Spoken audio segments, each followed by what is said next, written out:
আমার নাম মারিয়া রহমান। আবৃত্তি করছি শ্রদ্ধেয় কবি স্নেহা আলম রচিত কন্যা শিশু কবিতা। একটি শিশুর জন্ম হলে সবার আগে প্রশ্ন, ছেলে নাকি মেয়ে হলো? মেয়ে হলে কষ্ট। প্রথম মানব আদম ছিলেন, সঙ্গে ছিলেন হাওয়া। তখন থেকে শুরু হলো বিশ্বে চাওয়া পাওয়া। ইসলামে যে দীক্ষা নিলেন প্রথম তিনি নারী। দুর্গা দেবী অসুর নাশের দশভুজা নারী। খ্রিস্ট মতে মাতা মেরি, তিনিও সবার পূজ্য।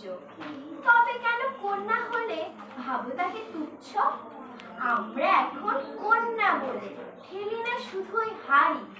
লম্বা করে ঘোমটা টেনে থাকি না বসে বাড়ি। বিশ্বটাকে জয় করতেও আমরা এখন পারি। কন্যা শিশুর জন্ম হলে মুখ করো না ভাই। সুযোগ সাহস দিয়েই দেখো কি না করতে পারি। ধন্যবাদ। মারহাবা বলো তো সবাই।